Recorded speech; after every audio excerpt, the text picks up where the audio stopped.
కూడొచ్చిన వారందరికీ మరొకసారి హృదయపూర్వక వందనాలండి. మనం యెహోషువ గ్రంథం నుండి క్రమంగా 7 అధ్యాయాలు నేర్చుకున్నాం. యెహోషువ గ్రంథంలో ప్రాముఖ్యంగా భూమిని ఆక్రమించుకోవడం అనే ఒక ప్రాముఖ్యమైన విషయం మనకు కనిపిస్తూ ఉంటుంది. అబ్రహాముకి చేసిన వాగ్దానం యెహోషువ కాలంలో యెహోషువ నడిపించిన ప్రజలకు నెరవేరడం మనం చూస్తాం. వారు భూమిని స్వాధీనపరుచుకుంటున్నారు.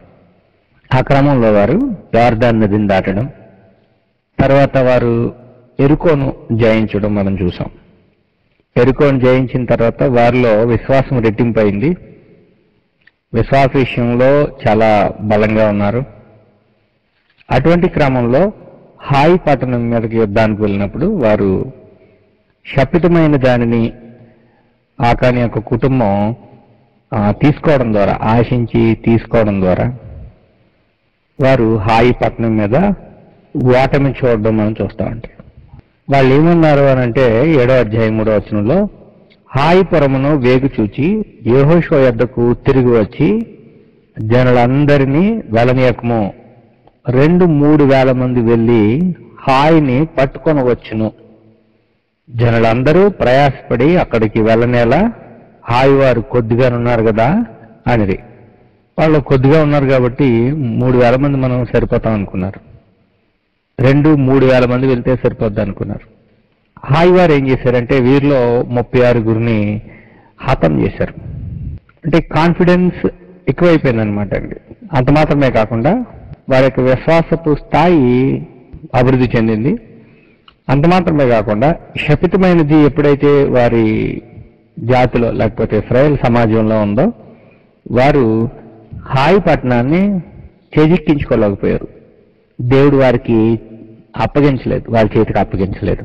ఈ విధంగా జరిగినప్పుడు ఆ దోపుడు సొమ్ము ఏదైతే ఉందో ఒక బంగారపు కమ్మిని చూచి దాన్ని తీసుకోవడం, ఆశించడం, ఏదేం తోటలో ఆశించినట్లు ఆశించడం, వద్దన్న దాన్ని ఇది మీకు కూడదు, ఇది మీకు మంచిది కాదు అన్న దాన్ని తీసుకునే ప్రయత్నంలో దేవుని మీద తిరుగుబాటు చేసి వారు అక్కడ శపింపబడినట్లుగా మనం చూస్తాం. సాధారణంగా బంగారు కమ్మి, సేనారు వస్త్రం ఇవి సాధారణంగా మనకు కనిపించిన ఆనాటి నాగరికత ప్రకారంగా బంగారపు కమ్మి, సేనారు వస్త్రం అనేది హెచ్చైన స్థితి కలిగిన వారు ఉపయోగించేవన్నమాట అండి. సేనారు వస్త్రాలు ధరించడం, లేకపోతే ఒక కమ్మి కలిగి ఉండడం, లేకపోతే ఒక ఆస్తిని కలిగి ఉండడం అనేది గొప్పవాళ్ళగా ఉండాలి అనేవారు, మేము గొప్పవాళ్ళం అనేవారు కలిగి ఉండేదన్నమాట. ఏమి ఇవ్వాలో దేవునికి తెలుసు, ఎవరెవరికి ఇవ్వాలో దేవునికి తెలుసు, ఎంతెంత ఇవ్వాలో దేవునికి తెలుసు. అందరికీ దేవుడు సమానంగా పనిచేస్తున్నారు. ఆ తర్వాత వారు సంపాదించుకోవచ్చు, వారు ఫలించి అభివృద్ధి పొందొచ్చు. ఏ క్రమంలో వారు ఫలించి అభివృద్ధి పొందాలి, ఎంతగా వారు అభివృద్ధి పొందాలి అనేది ధర్మశాస్త్రం నిర్ణయిస్తుంది అన్నమాట. అంతేగాని దేవుడు ఉద్దేశించినట్లుగా కాకుండా అడ్డదారుల్లో మనము బంగారు కమ్మిని అంటే ఒక గొప్ప స్థితిని, లేకపోతే సేనారు వస్త్రాన్ని, ఉన్నతమైన స్థితిని మనం కలిగి ఉందామనేది సరైన విధానం కాదన్నమాట. దేవుడు ఇస్తారు. ఎవరిని ఎప్పుడు ఏ విధంగా హెచ్చించాలి దేవునికి తెలుసు. దేవుడు హెచ్చిస్తారు కాబట్టి ఈ విషయంలో వారు తొందరపడి ఇబ్బంది పడ్డారనమాట. వారి కుటుంబము శాపగ్రస్తులుగా మిగిలిపోయారు. 8వ అధ్యాయం మనం చదువుతున్నప్పుడు ఈరోజు మనం 8వ అధ్యాయం నుండి కొన్ని విషయాలు నేర్చుకుంటాం. మరియు యెహోవా యెహోషువతో ఇట్లనెను, భయపడకము జడియకము. అంటే భయపడి జడిసిపోయే పరిస్థితికి వచ్చేసారనమాట. ధైర్యంగా ఉండాలి. దేవుడు వారితో ఉన్నాడు, మందసం వారితో ఉంది. యెహోవా నామం పెట్టబడిన మందసం అంటే యెహోవా దేవుని యొక్క అధికారము, యెహోవా దేవుని యొక్క ప్రభావం గల మందసం వారితో ఉంది. యాజకుల యొక్క అరకాళ్ళు యొర్దాను నది నీటిని తాకగానే నీరు రాశిలా నిలబడిపోవడం, నీరు పైకి ప్రవహించడం మనం చూసాం. అటువంటి ప్రజల్లో భయము, జడిసిపోయే పరిస్థితులు లేని ప్రజలు ఇప్పుడు భయపడుతూ జడుస్తున్నారనమాట. ఎందుకంటే హాయి పట్టణం కనుక వీళ్ళని ఓడిస్తే, చిన్న పట్టణం, ఆ చుట్టుప్రక్కల ఉన్న వారికి ధైర్యం వచ్చేసి ఇశ్రాయేల్ మీద దండయాత్ర చేస్తారు. ఇశ్రాయేల్ మీద దండయాత్ర చేస్తే వీరు పరదేశీయులు యాత్రికులుగా వస్తూ ఉన్న ప్రజలు, ఇంకా భూభాగాన్ని సొంతం చేసుకోలేదు కాబట్టి, అక్కడ స్థానికులు కాదు కాబట్టి, అక్కడ స్థిరపడిన వారు కాదు కాబట్టి, అక్కడున్న స్థిరపడిన ప్రజలకి ధైర్యం వచ్చిందంటే వీరిని సులభంగా ఎదిరిస్తారు, ఓడిస్తారు, అసలు ఈ జాతినే లేకుండా చేస్తారు, ఇశ్రాయేల్ జాతినే లేకుండా చేసేస్తారు. ఎందుకంటే పూర్వకాలంలో యుద్ధాలన్నీ ఎలా ఉండేయంటే, యెహోషువ కాలంలో కానీ లేకపోతే మొదటి శతాబ్దపు కాలంలో కూడా ఒక జాతి ఇంకొక జాతిని పూర్తిగా నాశనం చేసేవారనమాట. పూర్తిగా అంటే యుద్ధం చేసేవారు, అందరినీ తిరుగుబాటు చేస్తారనుకునే వారిని అందరినీ నాశనం చేసేవారు. మిగిలిన వృద్ధులు, స్త్రీలు, బాలుడు, బాలికలు ఎవరైతే ఉన్నారో వారిని బానిసలుగా తీసుకుని పోయేవారు. మరలా కొన్ని సంవత్సరాలు గడిస్తేనే కానీ, కొన్ని దశాబ్దాలు అంటే 10 సంవత్సరాలు గడిస్తేనే కానీ మరలా ఆ జాతి తిరిగి పునరుద్ధరింపబడకుండా వారిని చాలా హింసించేవారు అనమాట. పూర్తిగా నాశనం చేయడం అంటే అది. అలా చేసేస్తారేమో అనే భయం ఇశ్రాయేలుకి వచ్చింది. ఐగుప్తు నుండి వచ్చారు, అరణ్యం దాటారు, బాషాన్ దేశపు రాజైన ఓగును వీళ్ళందరినీ జయించుకుంటూ వచ్చారు అరణ్యంలో. వాళ్ళు ఎరుకో పట్టణాన్ని, ఉన్నతమైన పట్టణాన్ని, ఉన్నత దేహులు గల పట్టణాన్ని, పెద్ద పెద్ద ప్రాకారాలు గల పట్టణాన్ని కూడా వారు జయించేశారు. చిన్న పట్టణం దగ్గర భయపడిపోతున్నారు, జడిసిపోతున్నారు. అటువంటి సమయంలో దేవుడు యెహోషువతో చెప్తారనమాట. మరియు యెహోషువతో ఇట్లని, భయపడకము, జడియకము, యుద్ధ సన్నద్ధులైన వారందరినీ తోడుకుని హాయి మీదకి పొమ్ము. ఇప్పుడు దేవుడు వెళ్ళమంటున్నారనమాట. చూడుము, నేను హాయి రాజును, అతని జనులను, అతని పట్టణమును, అతని దేశమును నీ చేతికి అప్పగించుచున్నాను. హాయి రాజు చేతికి అప్పగింపబడితే ఇంక రాజ్యం వచ్చేసినట్లే. అంత మాత్రమే కాదు, అతని జనులు, అతని పట్టణము, అతని దేశము నీ చేతికి అప్పగిస్తున్నాను. 6వ అధ్యాయం 2వ వచనంలోను, 8వ అధ్యాయము 18వ వచనంలోను, 10వ అధ్యాయము 8వ వచనంలోను చేతికి అప్పగించడం, ఒక దేశాన్ని లేకపోతే ఒక ప్రాంతాన్ని, ఒక రాజును ఇంకొక రాజుకి, ఇంకొక ప్రజలకి అప్పగించడం అనేది మనం చూస్తాం అనమాట. అంటే దేవునిది, సమస్త భూమి దేవునిది, సమస్త రాజ్యాలు దేవునివి. ఎవరిని ఎప్పుడు హెచ్చించాలి, ఎవరిని ఎప్పుడు దించేయాలి, ఎవరిని ఎప్పుడు రాజుగా స్థిరపరచాలి, ఇవన్నీ దేవునికి సంబంధించినవే. సమస్త భూమి దేవునిది. భూమి మీద ఉన్న ప్రజలందరూ దేవుని వారు. భూమి మీద ఉన్న ప్రజలు సమాజానికి ఉపయోగపడని వారైతే దేవుడు ఆ సమాజంలో ఉన్న ప్రజలందరినీ తొలగించి అక్కడ కొత్త మొక్కలు నాటినట్లు చేస్తారనమాట. మనం క్రొత్త నిబంధనలో కూడా చూస్తాం, ఎలా ఈ భూమి వ్యర్థమైపోవాలి కాబట్టి ఇక్కడ ఈ మొక్కలన్నింటినీ తొలగించేద్దాం అంటే అప్పుడు అంటారు, కొంచెం సమయం ఇవ్వండి. కొంచెం సమయం ఇస్తే ఒకవేళ అవి మళ్ళా ఫలిస్తే అవి ఫలించినట్లు, లేదంటే అప్పుడు తొలగించేద్దాం అంటారు. అలాగే మనం బైబిల్ చదువుతున్నప్పుడు కూడా పాత నిబంధనలో దేవుడు ఎందుకు తొలగించేస్తున్నాడు హాయి ప్రజలను కానీ, ఎరుకో ప్రజలను కానీ, లేకపోతే కనాన్ దేశ ప్రజలను దేవుడు ఎందుకు తొలగించి ఇశ్రాయేలుకు ఆ ప్రాంతాన్ని ఇస్తున్నాడంటే వారి పాపం పరిపూర్ణమైపోయింది. వారి యొక్క పాపం హద్దులు మీరిపోయిందనమాట. శృతి మించిపోయి వారు పాపం చేస్తున్నారు. వారు పచ్చని ముద్దులతో, పశువులతో, మానవ సంబంధాలు కూడా, సంబంధ బాంధవ్యాలు కూడా పతనమైపోయిన వారు అన్నమాట. ఇటువంటి ప్రజలుగా ఉన్న వారిని దేవుడు తొలగించి తన ప్రజలైన వారిని అక్కడ నిలబెడుతున్నారనమాట. దాన్ని మనము యెషయా గ్రంథం 5వ అధ్యాయంలో కానీ, కీర్తన గ్రంథం 78వ కీర్తనలో కానీ మనం ఏం చూస్తామంటే, శ్రేష్టమైన ద్రాక్ష తీగను తీసుకొచ్చి అక్కడ నాటాను అంటాడు. శ్రేష్టమైన ద్రాక్ష తీగతో పోల్చాడు అనమాట. కాబట్టి భయపడాల్సిన అవసరం లేదు, జడిసిపోవాల్సిన అవసరం లేదు. యుద్ధ సన్నద్ధులై వెళ్ళాలి. ఇప్పుడు దేవుడు వారికి తోడుగా ఉన్నారు, నేనే ఇస్తాను మీకు. ఎందుకంటే శపితమైంది వారి జీవితాల్లో ఉండిపోయింది. ఏదైతే చేయొద్దన్నాడో, చేయొద్దన్న పనిని చేసిన దానికి దాని యొక్క పర్యవసానాన్ని లేకపోతే దాని ఫలితాన్ని ఆకాని యొక్క కుటుంబం పొందారు కాబట్టి, పరిహారం జరిగింది కాబట్టి ఇక మీరు వెళ్ళండి అన్నాడు అన్నమాట.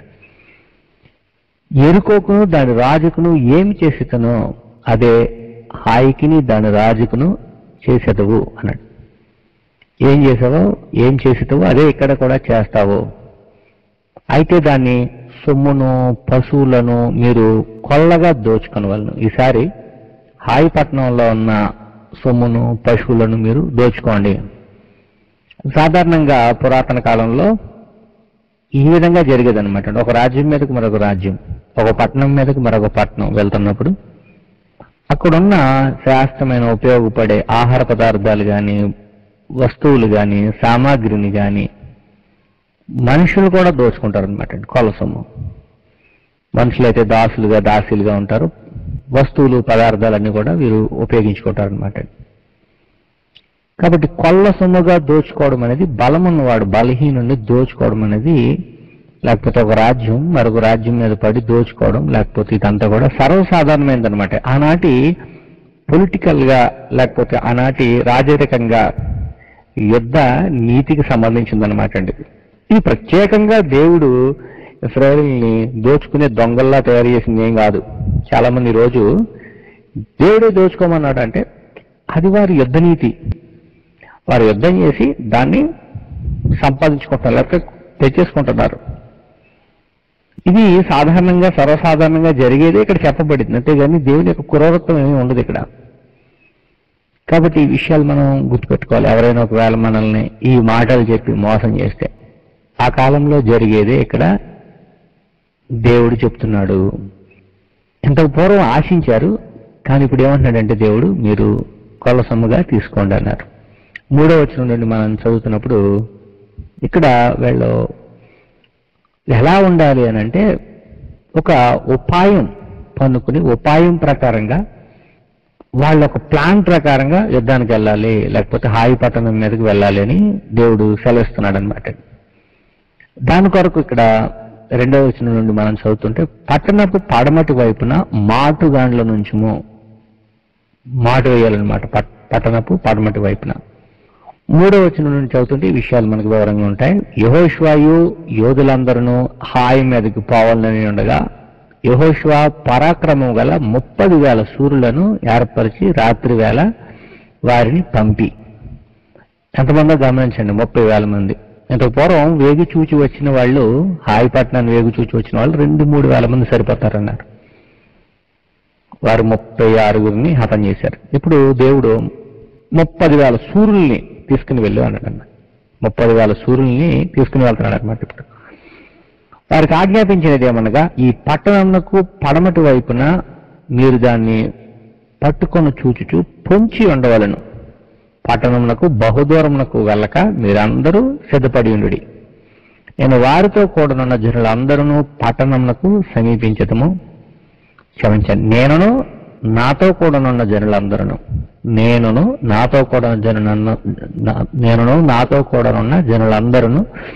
పట్టణమునకు సమీపించదము. వారు మునుపటి వలె పట్టణమును ఎదుర్కొనుటకు బయలుదేరగా మేము వారి ఎదుట నిలువక పారిపోదు. ఇదనమాట అండి ప్లాన్. నిలువకుండా పారిపోతారు. పారిపోయినప్పుడు వారిని తరుముకుంటూ వీళ్ళు వస్తారు. వచ్చినప్పుడు అక్కడున్న మాటు వేసిన ఉన్న ప్రజలు ఏం చేస్తారంటే, డాక్కుని ఉన్న ప్రజలు లేకపోతే మాటు వేసి ఉన్న ప్రజలు ఏం చేస్తారంటే లేచి పట్టణం పట్టుకుంటారు అనమాట. ఇది 7వ వచనంలో మనం చూస్తాం. లేచి పట్టణంను పట్టుకోండి, మీ దేవుడైన యెహోవా మీ చేతికి దాన్ని అప్పగించును. మనం ఇక్కడ గమనించినట్లయితే మనం పనిచేస్తున్నప్పుడు స్కిల్ఫుల్గా ఉండాలి, నైపుణ్యం కలిగిన వారుగా ఉండాలి. యేసు ప్రభు కూడా అదే చెప్తారు. పాముల వలె వివేకులు, పావురం వలె నిష్కపటులుగా ఉండండి, వివేకంగా ఉండాలి. బుర్ర లేకపోతే మైండ్ చురుగ్గా పనిచేయాలన్నమాట. దేవుడు వెళ్ళిపోమన్నాడు కదండి, వెళ్ళిపోవడం కాదు.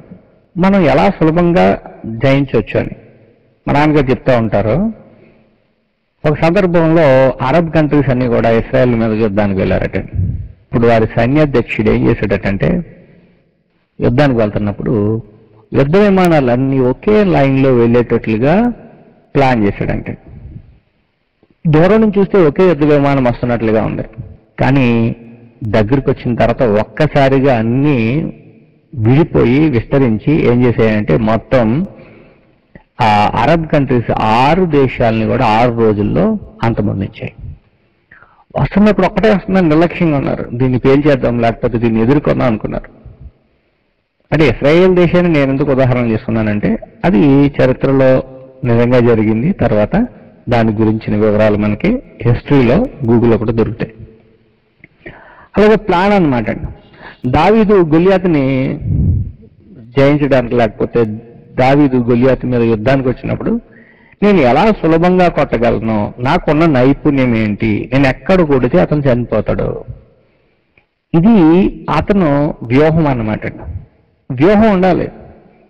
వెళ్ళమన్నాడు కదా అని గొలియాతు మీద కలబడిపోయి కొట్టి చంపాలనే ఆలోచన లేదు. కాబట్టి వ్యూహం అనేది ఉంటుంది అనమాట. దేవుడు ఎలా చేయమన్నాడో, పారిపోమన్నాడో, పొంచి ఉండమన్నాడో, పట్టణాన్ని వారు వెళ్ళిపోతుండగా మీరు మిగిలిన వాళ్ళు పొంచి ఉన్న వాళ్ళు పట్టణాన్ని పట్టుకోమనంటే అది దేవుడిచ్చిన ప్లాన్ అనమాట అండి, సులభంగా విజయం సాధించడానికి. కాబట్టి దేవుడు కూడా మనుషులకి జ్ఞానం, బుద్ధి, వివేకాలు ఇచ్చేవాడు దేవుడే. కాబట్టి దేవుడు సహాయం చేస్తాడనమాట. ఎందుకంటే యెహోవాయే జ్ఞానం ఇచ్చేవాడు. బుద్ధి, వివేచన ఆయన దగ్గర ఉంటుంది. ఆయన నోట నుండి వచ్చును అన్నాడు సామెతల గ్రంథం 2వ అధ్యాయంలో. ఆయన నోట నుండి దేవుడు జ్ఞాన, బుద్ధి, వివేకాలకే ఆయన ఒక ధనాగారం లాంటి వాడు, లేకపోతే ట్రెజరీ ఉంది ఆయన దగ్గర. మనం ఆయన దగ్గర భయభక్తులు కలిగి ఉంటే ఆయన మనకు ఆ విషయాలను తెలియజేస్తారనమాట. దేవుని యొక్క జ్ఞానాన్ని మనకిస్తారు. కాబట్టి యెహోషువకు ఈ ప్లాన్ చెప్పారు. యెహోషువ ఈ ప్లాన్ అమలు చేస్తాడనమాట. మనము 11 నుండి 13 వచనాలు మనం చదువుతున్నప్పుడు ఎంతమంది ఏ విధంగా వెళ్ళాలి అని ఇక్కడ ప్లాన్ ఇవ్వడం మనం జరుగుతుంది. ఇది చదువుకుందాం. అతని యొద్దనున్న యోధులందరూ పోయి సమీపించి ఆ పట్టణం ఎదుటికి వచ్చి హాయికి ఉత్తర దిక్కున దిగిరి. వారికిని హాయికిని మధ్యను లోయ ఉండగా అతడు ఇంచుమించు 5,000 మంది మనుషులను నియమించి పట్టణమునకు పడమటి వైపున బేతెలునకును హాయికిని మధ్యను పొంచి ఉన్నట్టుగా ఉంచాను. 5,000 మందిని పొంచి ఉండడానికి ఉంచాడు అనమాట.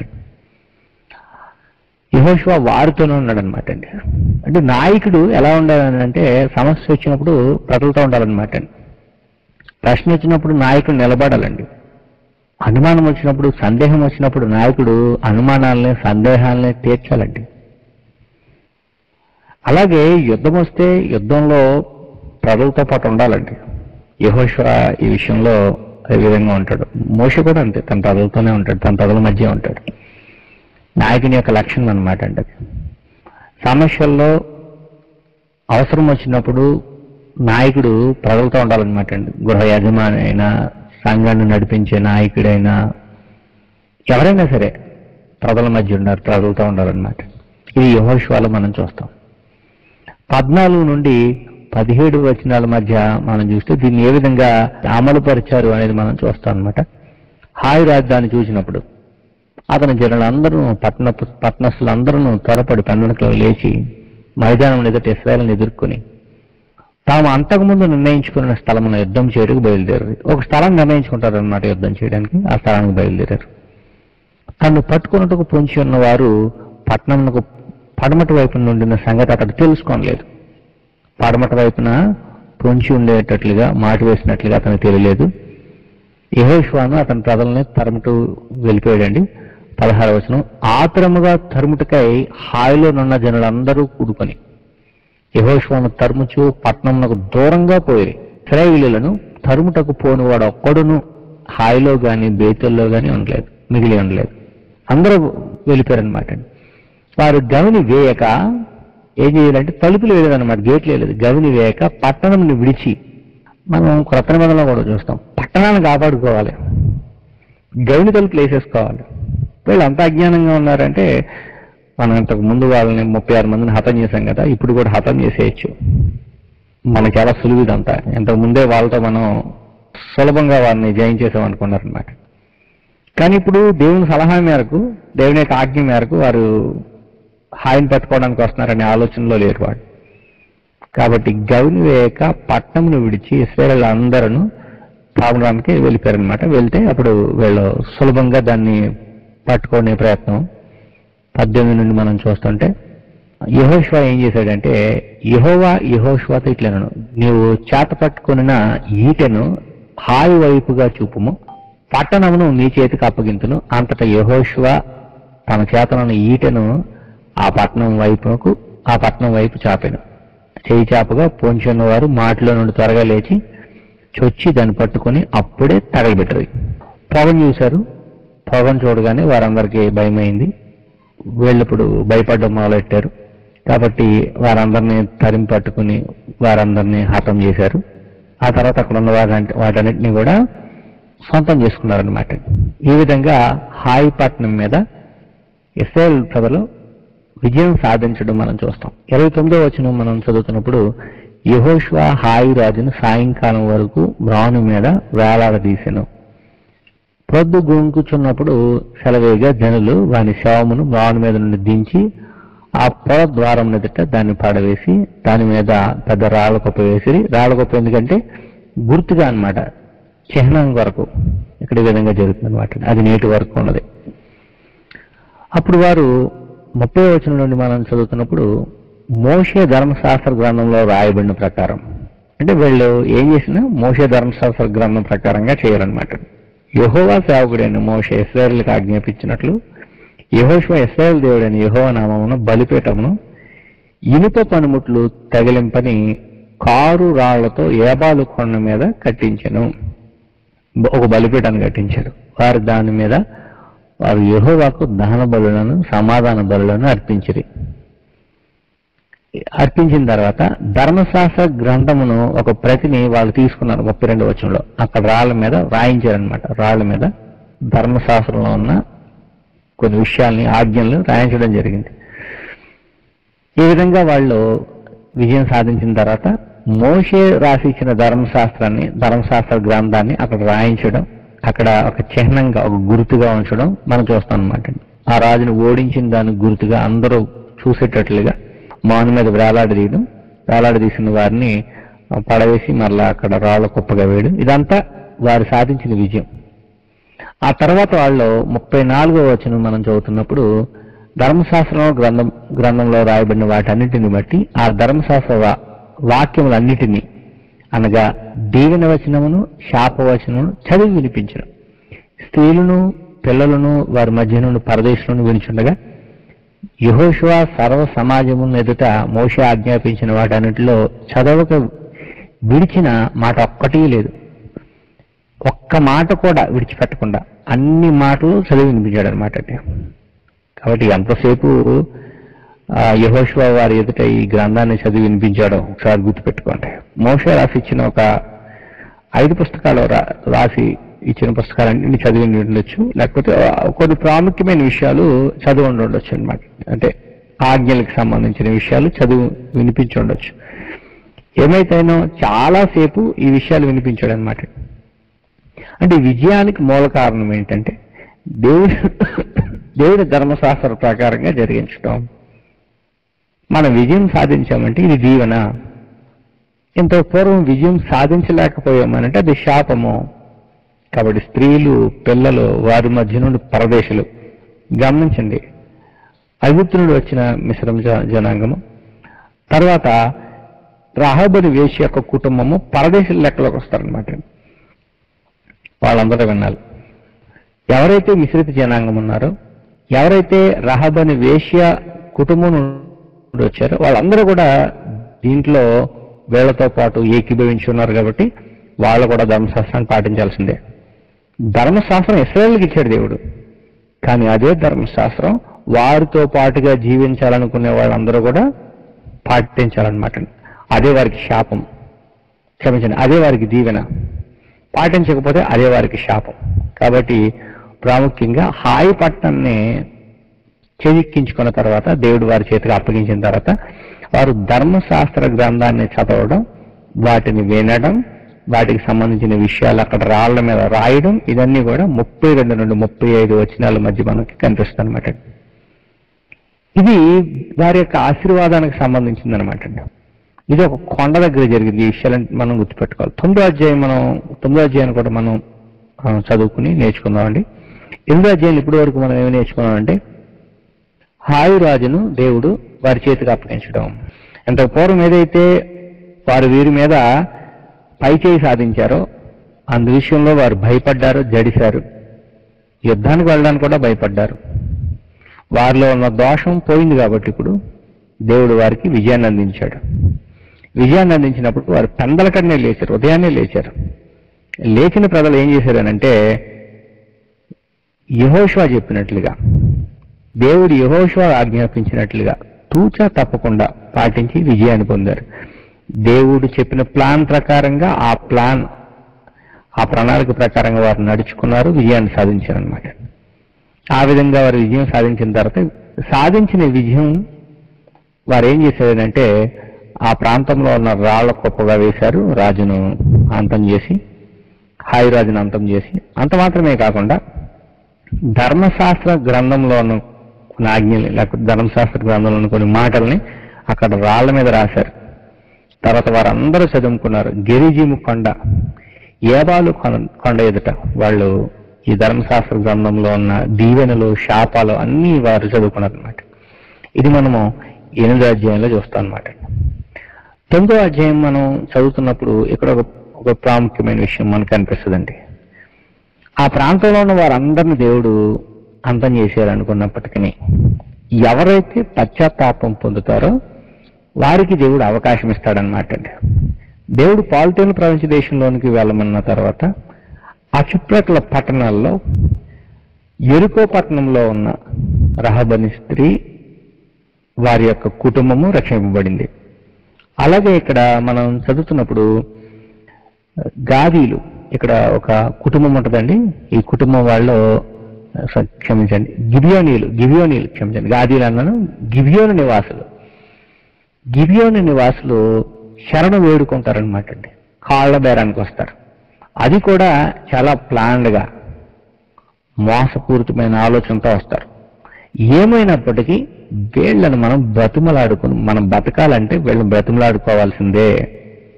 మనం శిక్ష నుంచి తప్పించబడాలంటే వీళ్లతో పాటు మనం ఏకీభవించాల్సిందే, మనకి వేరే మార్గం లేదు. అలాగే నమ్మి బాప్తిసం పొందిన వాడు రక్షింపబడును, నమ్మని వానికి శిక్ష విధింపబడును. అంటే నువ్వు నమ్మాలి, నమ్మి వారితో, అంటే క్రొత్త నిబంధన క్రైస్తవులతో, క్రీస్తునందున్న వారితో అనుసరించాలి. అప్పుడు రాబోతున్న శిక్ష నుండి నువ్వు తప్పింపబడతావు.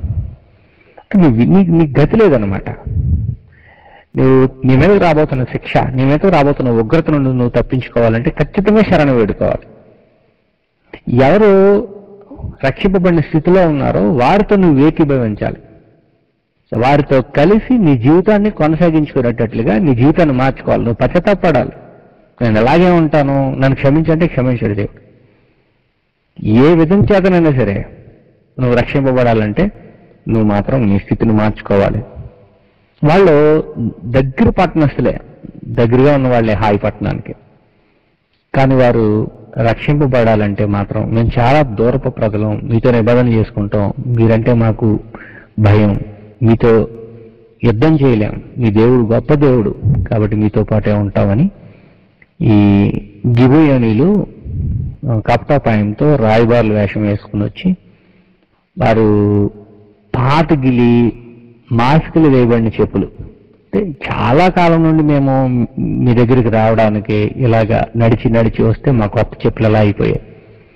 పాదములు తొడుక్కొని పాత బట్టలు కట్టుకున్నారనమాట. పాత బట్టలు మేము వేసుకున్నప్పుడు కొత్తవే, కానీ ఇప్పుడు పాతవి అయిపోయాయి. ఎంత దూరం నుంచి మీకోసం కష్టపడొచ్చాం. వారి ఆహారంగా తెచ్చుకున్న భక్ష్యాలు ఎండిన మొక్కలు ఎండిపోయాయి అనమాట అండి. వారి ఆహారం ఎండిపోయింది.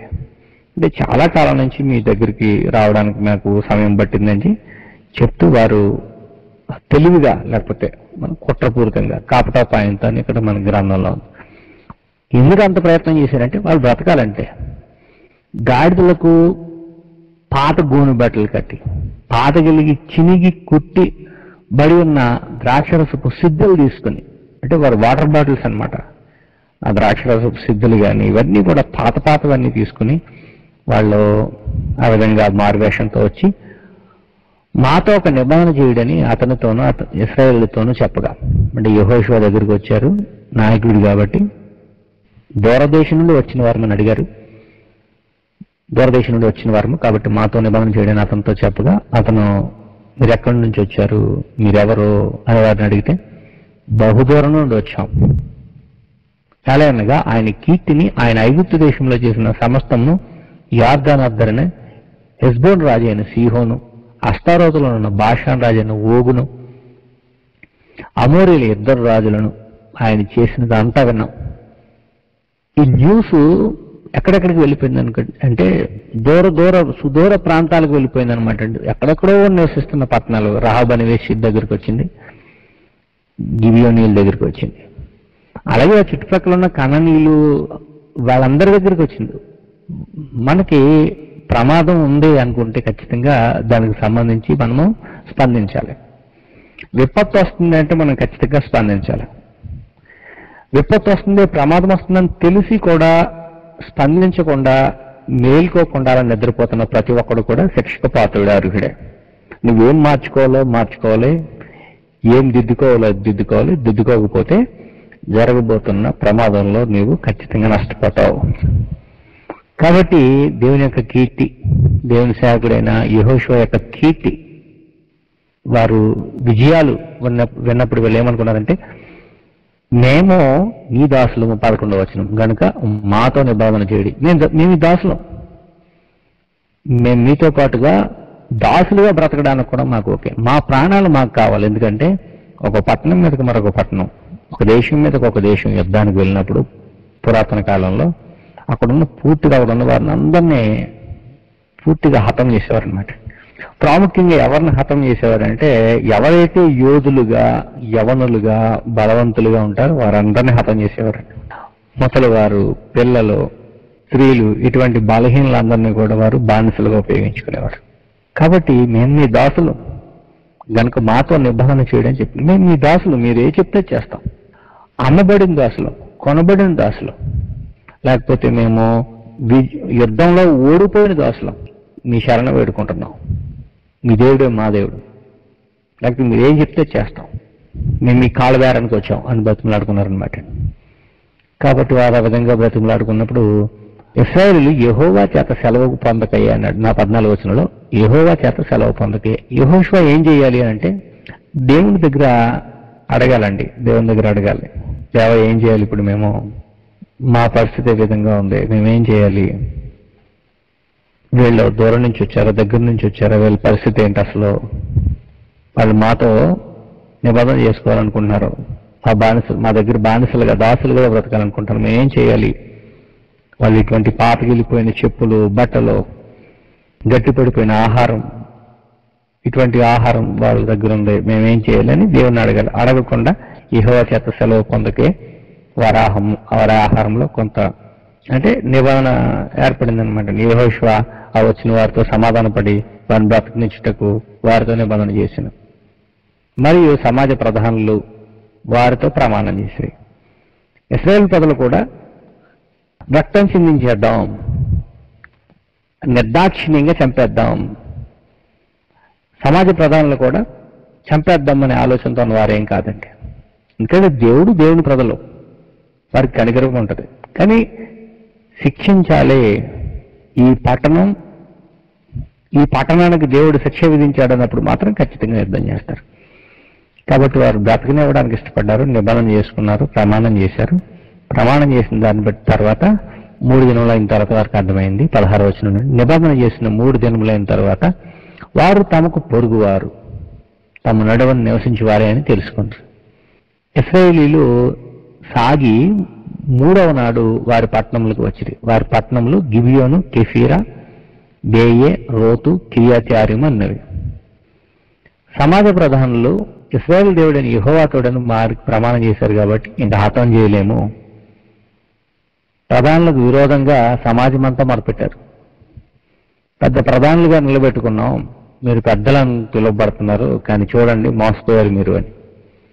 అయితే ఇచ్చిన ప్రమాణాన్ని బట్టి హాని చేయకూడదని, ప్రమాణాన్ని బట్టి వారిని బ్రతకనియాలని వారి మాటలు అనుకుని వారిని బ్రతకనిచ్చారనమాట. దేవుడు కూడా వారిని చేర్చుకోవడానికి ఇష్టపడ్డారు. కాబట్టి వాళ్ళు ఏం చేశారంటే సర్వ సమాజము కూడా కట్టెలు నరుకువారు గాను, నీళ్లు చేదువారు గాను ఏర్పడ్డారనమాట. 21వ వచనం వారిని బ్రతకనీయుడని సెలవిచ్చారు కనుక ప్రధానులు తమతో చెప్పినట్లు వారు సర్వ సమాజంలో కట్టెలు నరుకువారు గాను, నీళ్లు చేదువారు గాను ఏర్పడి అప్పుడు అడుగుతున్నాడు, మమ్మల్ని మోసపుచ్చిన ఎలా మీరు ఈ హేతు చేత మీరు శాపగ్రస్తులవురు, దాస్యం మీకెన్నడను మానదు, మీరు ఎన్నటికీ దాసులే. నా దేవుని ఆలయం నాకు మీరు కట్టులు నరుకువారు కానీ నీళ్లు చేదువారే ఉండక మానవారు. దాసులు అయితే అయ్యారు కానీ, దాస్యానికైతే ఎన్నటికీ దాసులు అయిపోయారు కానీ, వారికి అప్పగింపబడింది ఏంటంటే నా దేవుని ఆలయం నాకు కట్టెలు నరుకువారు, నీళ్లు చేదువారు. దహన బలికి సంబంధించిన కట్టెలు, తర్వాత బలులకు సంబంధించి, లేకపోతే అవి శుద్ధీకరణ ఆచారం చేసేటప్పుడు కావలసిన నీళ్లు వాళ్ళు ఏం చేయాలంటే మోసుకొని రావాలన్నమాట. ఇప్పుడంటే మోటార్ పెట్టి ట్యూబ్ పెట్టి కొట్టేస్తారు, అప్పుడు అలా కాదు, నీళ్లు మోసుకొని రావడమే. మా చిన్నప్పుడు ఎప్పుడైనా ఎవరైనా స్లాబ్ వేసుకుంటుంటే ఆ చుట్టుపక్కల ఉన్న పైపులు ఏవి కూడా ఖాళీ ఉండేవి కాదండి. ఆ చుట్టుపక్కల ఉన్న పైపులు కొట్టేవాళ్ళు కొంతమంది, నీళ్లు మోసేవాళ్ళు కొంతమంది, ఎంతో సహాయం చేసేవారు. చుట్టుపక్కల ఉన్న వాళ్ళందరికీ పండుగ, ఆ చుట్టుపక్కల ఉన్న వాళ్ళందరికీ భోజనాలు వండి పెట్టేవారు. మా విలేజ్లో, మా గ్రామంలో ఇలా ఉండేది అనమాట. ఇప్పుడు అటువంటిది ఏం లేదండి. పక్కింటి వాడికి కూడా తెలియదు, అంతా మెషినరీ వచ్చేసింది, పైన కూడా మెషినరీ పోసేస్తున్నాయి. ఇది పురాతన కాలం కదా, కాబట్టి ఆ కాలంలో దేవుని ఆలయానికి వాళ్ళు ఏం చేస్తారంటే కట్టెలు నరుకువారు కానీ నీళ్లు చేదువారు కానీ ఉన్నారన్నమాట. అంటే వాళ్ళకి పనులు చేసేవారుగా, వాళ్ళు దేవుని మందిరంలో పనులు చేసేవారుగా మంచి స్థితికి వచ్చేసారు అనమాట. ఎందుకంటే దేవుని ప్రజలను బ్రతిమలాడుకున్నారు. మేము ఈ దేవుని ప్రజలతో ఉండాలి, మా ప్రాణం మాకు కావాలి, మేము ప్రాణం నిలబెట్టుకుంటే చాలు. అటువంటి శరణ వేడుకున్న ప్రజలకి దేవుని ఆలయంలో కట్టెలు కొట్టేవారుగా, నీళ్లు చేదేవారుగా మంచి స్థితినిచ్చాడు అనమాట. ఈరోజు భారతదేశంలో ఉన్న మనకి కూడా యేసుక్రీస్తుతో పాటుగా దేవుడు పరలోకపు మహిమనిస్తున్నాడనంటే మనం యేసుప్రభు యొక్క మరణాన్ని, యేసుప్రభు యొక్క రక్తాన్ని మనల్ని రక్షించేటట్లుగా దేవుని యొక్క శరణ వేడుకున్నాం. కాబట్టి దేవుడు మనకి గొప్ప అవకాశం ఇచ్చాడు. ఆయన ఆలయంలో వాళ్ళు ఇంకా కట్టెలు నరికేవారు, నీళ్లు చేదేవారు అయితే మనము సజీవమైన రాళ్ల వలె ఉండి ఆత్మ సంబంధమైన మందిరంగా కట్టబడతాం అన్నమాట. వాళ్ళ దాసులైతే మనం కుమారులు. మనం దాస్యపాత్మను కాదు, కుమారత్వాన్ని పొందుకున్నాం అనమాట. మనం ఇంకా ఉన్నతమైన స్థితి. మన వాళ్ళలాగేమీ దూరం నుండి వచ్చి భయపడి జడిసిపోయి దేవా మమ్మల్ని కాపాడని అడిగిన వాళ్ళు మేము కొంతమంది ఉన్నారేమో. కొంతమంది దగ్గరికి వచ్చి పదే వాక్యం చెప్పిన, ఏదో 10 సార్లు చెప్తే ఒకసారి స్పందించిన వాళ్ళు అయి ఉండొచ్చు. కానీ వాళ్ళు ఎంతో దూరం నుండి, దేవుడు ఐగుప్తులో ఏం చేశాడు, బాషాను, సీహోను, ఓగు, అమోరీలకు దేవుడు ఏం చేశాడు, వారి పక్కన ఉన్న ఎరుకో ప్రజలకు ఏం చేశాడు, హాయి ప్రజలకు ఏం చేశాడు, అన్ని అబ్జర్వ్ చేస్తున్నారు అనమాట. చూస్తున్నారు, గమనిస్తున్నారు. ఇంకా మన మీదకి వచ్చేస్తున్న ప్రమాదం. మనం ఖచ్చితంగా వారు శరణు వేడుకోవాలి. వారితో పాటు ఏ విధంగానైనా సరే మనం బ్రతకాలంటే వారు బ్రతుకులాడుకోవడం తప్ప మనకు వేరే దిక్కు లేదనుకున్నాం. ఈరోజు దేవుని యొక్క ఉగ్రత నుండి మనం కాపాడబడాలి అని అంటే యేసుక్రీస్తును శరణు వేడుకోవాల్సిందే, యేసుక్రీస్తు దగ్గరికి రావాల్సిందే. ఆయన మనల్ని దేవుని దగ్గరికి తీసుకొస్తారు. మనకి దేవునికి మధ్య సమాధానాన్ని ఏర్పరుస్తాడు అనమాట. కాబట్టి ఈ విధంగా మనం పాత నిబంధన చదువుతున్నప్పుడు అనేకమైన విషయాలు మనకు కనిపిస్తూ ఉంటాయి. గిబియోనీయుల యొక్క స్టోరీ కానీ, రహాబ్ అనే వేశ్య యొక్క స్టోరీ కానీ మనకు పాత నిబంధనలో చాలా, అంటే యెహోషువ గ్రంథంలో ప్రాముఖ్యంగా చాలా గొప్ప ఎన్నిక అనమాట. వాళ్ళు చాలా గొప్ప నిర్ణయాలు తీసుకున్నారు. మనము మన కుటుంబాలు కూడా అటువంటి గొప్ప నిర్ణయాలు తీసుకున్నాం. అయితే దాన్ని కాపాడుకుంటున్నామా అనేది మనం జాగ్రత్తగా చూసుకోవాలన్నమాట. కాబట్టి ఈ విషయాలు మనం వివరంగా ఒకదాని తర్వాత ఒకటి మనం వివరంగా ఏం చూడట్లేదు, కానీ పైపైనే వెళ్ళిపోతున్నాం. 24 నుండి మనం చదువుకుని ముగించుకుందాం. అందుకు వారు యెహోషువను చూచి, ఈ దేవుడైన యెహోవా సమస్త దేశంను మీకిచ్చి మీ ఎదుట నిలవకుండా ఈ దేశ నివాసులను అందరినీ నశింపజేయనట్లు తన సేవకుడైన మోషేకు ఆజ్ఞాపించినని నీ దాసులకు రూఢిగా తెలపబడిన గనుక మా ప్రాణముల విషయంలో నీ వలన మిక్కిలి భయపడేలాగా చేస్తుంది. మేము భయపడ్డాం, ఈ విధంగా చేసాం, అందుకే నీ శరణు వేడుకున్నాం అని అన్నారు అనమాట. కాబట్టి మేము నీ వశంలో ఉన్నాము, మాకేమి చేయటం దృష్టికి న్యాయమో, ఏది మంచిదో అదే చేయమని యెహోషువకు ఉత్తరం ఇచ్చిరి. గిబియోనీయులను చంపకుండా వారి చేతుల్లో నుండి విడిపించాడు అనమాట అండి. అంటే ఇశ్రాయేల్ ప్రజల చేతుల్లో నుండి విడిపించారు. వారు బలిపీఠం కొరకు కట్టెలు నరుకువారు గాను నీళ్లు చేతువారు గాను యెహోషువ ఆ జనమందే వారిని నియమించాను. అదే రోజు నియమించాడు అనమాట. నేటి వరకు వారు ఆ పని చేయువారే ఉన్నారు. అంటే ఈ గ్రంథం రాయబడేంత వరకు, లేకపోతే వాళ్ళు నోటీస్ చేసినంత వరకు వీళ్ళు ఆ విధంగానే పనిచేస్తా ఉన్నారనమాట అండి. ఈ విధంగా మనం 2 అధ్యాయాలు చూసామండి. మొదట హాయి పట్టణం మీద యుద్ధానికి వెళ్ళి యుద్ధంలో భంగపడిన ఇశ్రాయేలీలు మరలా తిరిగి భయపడి జడియకుండా దేవుడిచ్చిన ఆలోచనను బట్టి పథకం ప్రకారంగా హాయి పట్టణాన్ని పట్టుకోవడం. ఆ తర్వాత గిబియోనీలు ఈ విషయాలన్నింటినీ చూసిన తర్వాత మనం బ్రతకాలంటే ఆ ప్రజలతో కలిసి ఉండాలి, ఆ ప్రజలతో నిబంధన చేసుకోవాలని దేవుని ప్రజలతో నిబంధన చేసుకున్నారు. వారు దేవుని ఆలయంలో దేవుని ప్రజలతో కలిసి బ్రతకడానికి దేవుడు గొప్ప కృప చూపించాడు. మనం కూడా ఉగ్రతలో నుండి లేకపోతే పతనమైన స్థితిలో నుండి మనము దేవుని కృపను పొందాలి అని అంటే ఖచ్చితంగా గ్రంథంలో రక్షింపబడిన స్థితిలో ఉన్న వారితో, ఆదిమ సంఘంతో మనం ఏకీభవించి దేవుని ప్రియమైన పిల్లల వల్లే బ్రతకాలి. వెంటనే నిర్ణయం తీసుకున్నారండి వాళ్ళు. అటువంటి నిర్ణయాలు మనం కూడా తీసుకుని రక్షింపబడిన స్థితిలో కొనసాగాలని. ప్రాముఖ్యంగా యెహోషువ గ్రంథం మనం ఏదైతే చదువుతున్నామో వాళ్ళు భూమిని ఏ విధంగా ఆక్రమించుకుంటున్నారో, వారికి దేవుడు ఏ విధంగా సహాయం చేస్తా ఉన్నాడో, సహాయం చేయాలంటే వారు ఏ స్థితిలో ఉండాలంటే నిబంధన సంబంధమైన మాటల విషయంలో చాలా జాగ్రత్తగా ఉండాలి. వారు హద్దులు మీరితే కనుక వారు ఖచ్చితంగా నష్టపోతారు. ఓవర్ కాన్ఫిడెన్స్ తో ముందుకు వెళ్తే దేవుని చిత్తం లేకుండా నష్టపోతారనే విషయం చూసాం. ఆ తర్వాత విజయం సాధించిన తర్వాత మోషేకి ఇచ్చిన ధర్మశాస్త్రం తరచి చదువుకుని వారు రాసుకుని వాళ్ళు ఏ విధంగా వాటిని దీవెనల్ని శాపాలని చదువుకున్నారు, వాటన్నిటిని మనం చూసాం. మనం కూడా దేవుని యొక్క గ్రంథాన్ని, దేవుని యొక్క చిత్తాన్ని సంపూర్ణంగా తెలుసుకుని మన హృదయాల మీద రాసుకుని దానికి తగినట్లుగా బ్రతకాలని, రక్షింపబడిన స్థితిలో కొనసాగుతూ దేవుని మందిరంలో సంతోషించాలని కోరుతూ శ్రద్ధగా వారందరికీ హృదయపూర్వకంగా తెలుసు ముగిస్తానండి. ప్రార్థన చేసుకున్నాం. పరిశుద్ధుడా, కృపమేడ తండ్రి, మీ కృతజ్ఞతాస్తులు, స్తోత్రాలు. ఇంతవరకు చక్కని మీ గ్రంథాన్ని మాకిచ్చి మా నాయన విజయం సాధించాలంటే మీ చిత్తానుసారంగా బ్రతకాలి, మీ చిత్తాన్ని ఎరిగి ముందుకు కొనసాగాలనే విషయాన్ని ఇశ్రాయేలుకు హాయి పట్టణం ద్వారా నేర్పించినందుకు స్తోత్రాలు. చిన్న పట్టణం కాదని మా తండ్రి చులకన భావనతో తేలికగా తీసుకోకుండా మీ చిత్తమేమైందో అని అడిగి ముందుకు అడుగులు వేసే ఉన్నతమైన స్థితిని వారికి దయచేసి ధైర్యపరిచినందుకు స్తోత్రాలు. వారి భూమిని ఆక్రమించుకోవడం ద్వారా ఇశ్రాయేలీయుల్ని ఆ ప్రాంతంలో స్థిరపరిచి తద్వారా అక్కడ రక్షకుని పుట్టించి ఆయన ద్వారా మాకందరికీ విమోచన దయచేసినందుకు కృతజ్ఞతాస్తులు, స్తోత్రాలు తండ్రి. పాత నిబంధన చదువుతున్నప్పుడు మేము ఈ కాలంలో ఏ విధంగా వాటిని అర్థం చేసుకోవాలి, గ్రహించాలనే విషయాల్ని మాకు అనుగ్రహించండి, మరింత జ్ఞానం అనుగ్రహించండి తండ్రి. శ్రద్ధగా నిరంతరము మీ వాక్యాన్ని నేర్చుకుంటున్న మీ ప్రియబిడ్డలందరిని బట్టి స్తోత్రాలు. వారిని ఆశీర్వదించండి, దీవించండి ఆయన.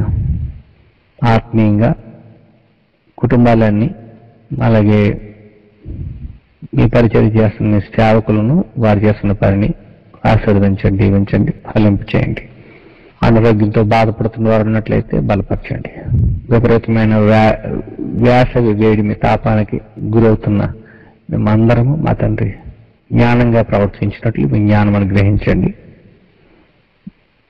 మాకు శారీరకంగా బ్రతుకునే శక్తిని అనుగ్రహించండి తండ్రి. రానున్న మీటింగ్స్ లో మీ సహాయం దయచేయండి, మీ కృపలో మమ్మల్ని ఆదరించండి.